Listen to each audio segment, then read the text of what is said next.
السلام علیکم ورحمۃ اللہ وبرکاتہ۔ امید کرتی ہوں آپ سب خیریت سے ہوں گے۔ Welcome back to my channel word of story. اگر آپ میرے چینل پر نئے ہیں تو میرے چینل کو سبسکرائب کر لیں اور ساتھ میں بیل آئیکن پریس کر لیں تاکہ ہر معلوماتی ویڈیو کا نوٹیفیکیشن آپ کو مل سکے۔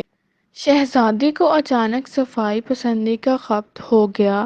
شاہی محل میں کسی کنیز کے ہاتھ غلطی سے بھی شہزادی کے ہاتھ سے چھو جاتا تو اپنے ہاتھوں کو گھنٹوں دھوتی رہتی تھی۔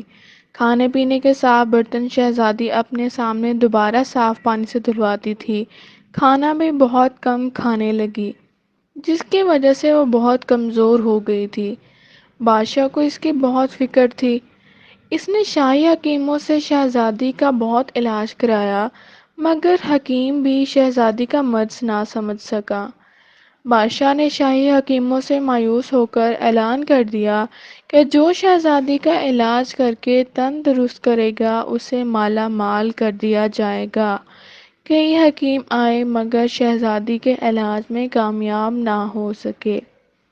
ایک دن ایک بوڑھا حکیم دربار میں حاضر ہوا اور اس نے شہزادی کے علاج کی خواہش ظاہر کی۔ بادشاہ نے اسے اجازت دے دی۔ حکیم صاحب نے سب سے پہلے وہ نسخے مانگے جن کی مدد سے دوائیاں تیار کر کے کھلائی گئی تھیں۔ وہ نسخے دیکھنے کے بعد حکیم صاحب نے شہزادی کے شاہی محل میں معمولات کے بارے میں تفصیل سے پوچھا اور انہیں ایک کاغذ پر درج کر لیا۔ حکیم صاحب نے شہزادی کا طبی معائنہ کیا اور پھر بادشاہ سے کہا، شہزادی کا علاج ہو جائے گا، لیکن علاج کے لیے میں جو طریقہ اختیار کروں گا مجھے اس کی آزادی ہوگی۔ بادشاہ نے حامی بھر لی۔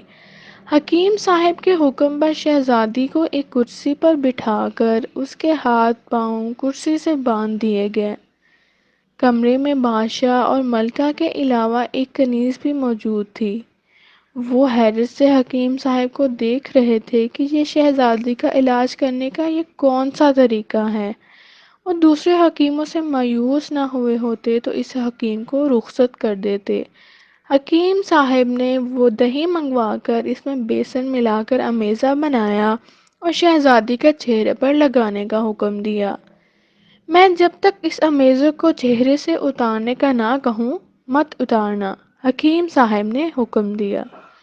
یہ امیزہ جیسے ہی شہزادی کے چہرے پر لگایا گیا، شہزادی نے بے اختیار چلانا شروع کر دیا۔ اس کے بعد حکیم نے ایک گلاس پانی منگوایا اور اس میں سے 2 گھونٹ بادشاہ سلامت کو پینے کو دیا۔ اس کے بعد قریب کھڑی کنیز کو اس میں سے 2 گھونٹ پینے کو کہا۔ پھر حکیم صاحب نے بچا ہوا مشروب شہزادی کو پلانا چاہا۔ شہزادی نے وہ پانی پینے سے انکار کر دیا۔ حکیم صاحب شہزادی کو زبردستی وہ پانی پلانے لگے۔ شہزادی نے انکار کیا، سر ہلاتی رہی، لاکھ کوشش کی کہ وہ پانی نہ پیے، لیکن تھوڑا سا پانی اسے پینا ہی پڑا۔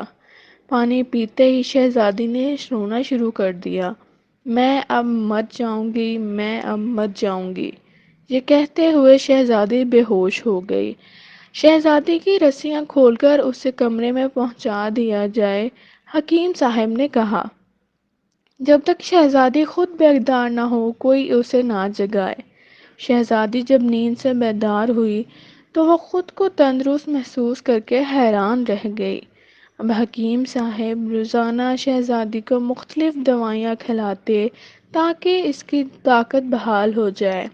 2 ہفتے گزر گئے، شہزادی بالکل ٹھیک ہو گئی۔ بادشاہ اور ملکہ حیران تھے۔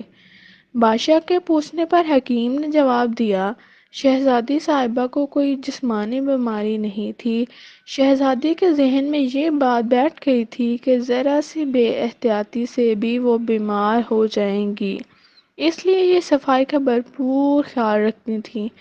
حد یہ کہ کسی سہیلی یا کنیز کا ہاتھ لگنے پر شہزادی صاحبہ خوف زدہ ہو جاتی اور گھنٹوں اپنے ہاتھ دھوتی۔ ان کے ہاتھ پر جو گندگی لگ جاتی اسے صاف کرنا ہے، ورنہ یہ چیز انہیں مار بھی سکتی ہے۔ نفاست پسندی کے سبب یہ ذہنی الجھن کا شکار ہو گئی تھیں۔ میں نے شہزادی صاحبہ کو زبانی طور پر سمجھایا کہ صفائی اچھی ہے لیکن حد سے زیادہ نفاست پسندی نقصان دہ ہے، اور یہ بات میں شہزادی صاحبہ کو سمجھانے میں کافی حد تک کامیاب رہا ہوں۔ میں نے شہزادی صاحبہ کو ایسی بھی دوا بھی دی ہے جس سے انہیں تیز بھوک لگے، وہ کھانے پر مجبور ہو جائیں۔ اب شہزادی صاحبہ ذہنی طور پر صحت مند ہو گئی ہیں، ہاتھ چھونے پر اب یہ ہاتھ نہیں دھوتی۔ بادشاہ اور ملکہ حکیم صاحب کے طریقہ علاج پر بہت خوش ہوئے، اس لیے انہوں نے حکیم صاحب کو مالا مال کر دیا اور شاہی حکیموں میں شامل کر لیا۔